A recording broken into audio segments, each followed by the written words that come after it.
I'm with Stephen Badger, who is the chairman of Mars Company and who is also a Mars family heir. Stephen, thanks for joining us. Gosh, thanks very much. Great to be here. You guys make some of the most common household products, and yet for so long, Mars was very private. Over the last few years, you guys have sort of come out and been more vocal. What's sort of driving that recent shift?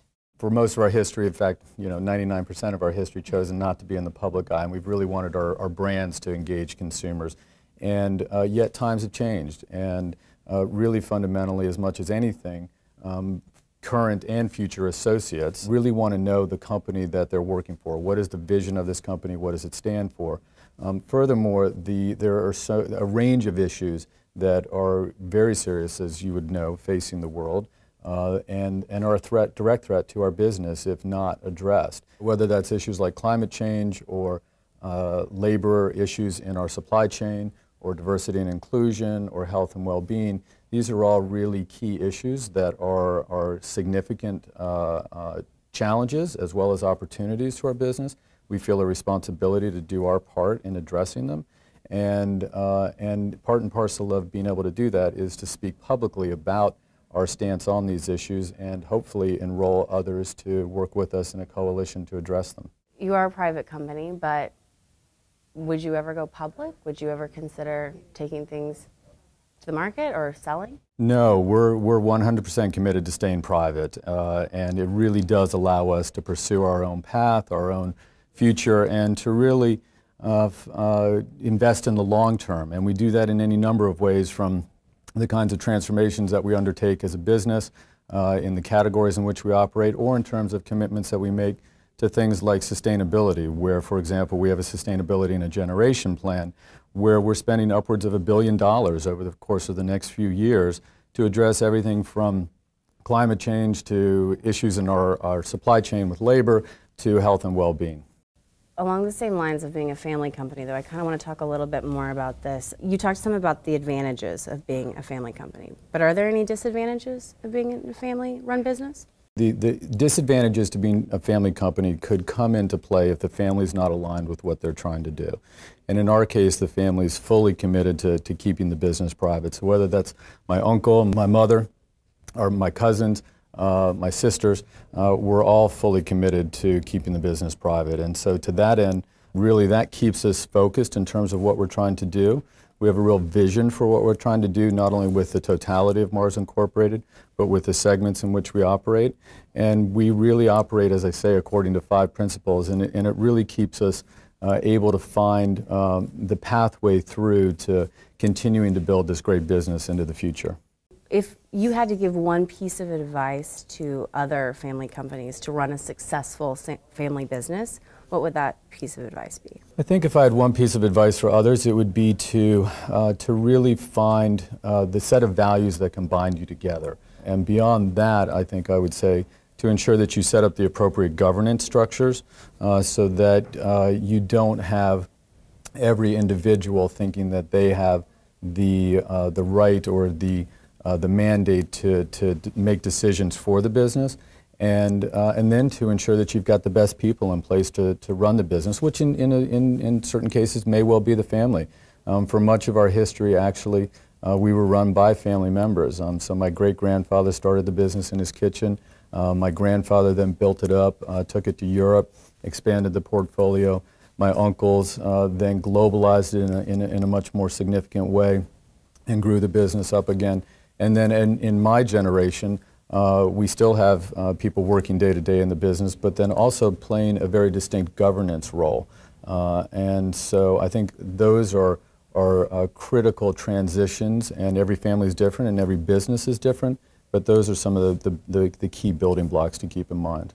You touched on this a little bit, but Mars is investing $1 billion to sort of take on threats to climate, to help sustainability. This is something that's been talked a lot about, across the board in different companies in the U.S. and around the world. Do you think there is a strong business case for investing money in these sort of programs? I think actually addressing climate change is not only necessary for the health of the planet, but absolutely for business, and there is a business case. I think there's cost savings to be made in terms of the purchasing of renewables. So, for example, all our factories and operations in North America, Mexico, the UK, as well as others around the world that are already on board and forthcoming, we're already seeing our energy costs actually being reduced from what it would be previously. There's also cost avoidance in the sense of the cost of raw materials. We're fundamentally an agricultural company in that we buy raw materials and obviously turn them into brands and products that people can eat. And to that end, farmers are facing very real and significant issues in terms of the threat of climate change, particularly in terms of weather patterns, I should say. And as such, addressing climate change or not addressing climate change will lead to an increase in raw material pricing. And then again, as you mentioned earlier, consumers, as well as in particular current and future associates, really care about this issue, we believe, and it's fundamental to us to address it. What is it you think every company should be doing to sort of address this issue, or do you think every company, plays a role in sort of, addressing it, protecting the earth, et cetera? We all have an impact, and the goal is to minimize our impact, so whether that's as an individual or as a corporation. And so I think indeed everybody has a carbon footprint, every company has a carbon footprint.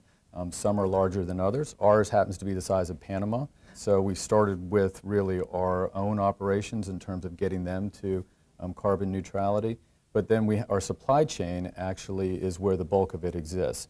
And so we've made a commitment to reducing our carbon footprint in our supply chain by fully 67% by 2050. That would allow us to meet the target, at least for ourselves, for our own carbon footprint. But I think it's through companies stepping into the breach, making vocal what they're trying to do, building coalitions, and working with governments around the world, state governments here in the U.S. and other companies and NGOs who care, that we really can turn the tide on this, and we really have to. That's what you think companies should do. Do you think governments should be doing more? If I can face into perhaps the question behind your question, we were disappointed indeed with the Trump administration pulling out of Paris, but we're seeking to find other places where we can have common ground with them. But to the point of climate change, many state governments are fully committed to this issue. Many multinationals are committed to this issue. Many NGOs are committed to this issue. Consumers care, our associates care, future associates care. We're fully committed to it and are going to continue down the path. So there's a lot of consumer changes going on right now, and we have a whole new generation of consumers coming to market. So we've got the millennials who've been here for a while, but also Gen Z. They're going to be your next, customer base. Do you think about them differently? Are their needs different than previous generations, and what is Mars doing to address that? Every generation is different in terms of their expectations relative to any given job that they're going to take in any given business or corporation. So yes, there is a difference. I think that for us, the way that we're approaching that is to be much more vocal and much more public about what we stand for and what we believe in. I think that's absolutely increasing, and I think rightly so in terms of what they as both consumers as well as they as potential future associates want from the company that they're going to work for and the brands that are part and parcel of that company. I think there's also aspects to lifestyle in terms of work-life balance. I think there's aspects to gender and diversity that we're fully committed to, and lifestyle on that basis as well that we're fully committed to embracing and improving ourselves in terms of our leadership pipeline. For example, we have our top leaders pipeline, we have 41% fully filled with women, but when we reach actually the senior leadership, we sort of fall off. In fact, I was at a internal business meeting the other day, and it was a large gathering, and there was a line in the men's room, and one of our senior women turned to me and said, there we are. There's the issue right there. As she disappeared through the door with sort of a smirk on her face. Mm-hmm. But the issue is real, and we're fundamentally committed to addressing that through things like bias training of our leadership in terms of how they select leaders and what they look for. And so it's a whole host of issues, I think, that ranges from talking about who we are, sharing who we are more openly, more transparently, looking at our workplace environment, looking at how we promote people, ensuring that we're really focusing on high potential candidates, regardless of lifestyle diversity, gender, et cetera, but also very much putting an emphasis on that, because a broad and diverse workforce at the end of the day is only good for business and only good for our business. What is the biggest challenge Mars is facing right now? We touched on it a little bit earlier, but I think the biggest issue that Mars is facing and that all businesses are facing is the magnitude of disruption that's occurring. I mean, a day doesn't go by where there's some new development that has relevance to how we operate and how we function. And so I think the first challenge is getting one's mind as much as one can at any given static point in time around the disruptions that are occurring. The second step is to then figure out what transformations you need to undertake. And then the third is to really figure out, particularly in a large organization, how to move at pace. And we're really eager to be having that conversation as we are internally, and starting to look at how do we do things like set up small, nimble teams. How do we fail fast? How do we share learnings? And how do we take the next step in the next iteration? And to really move our business into the future as quickly as we can and are.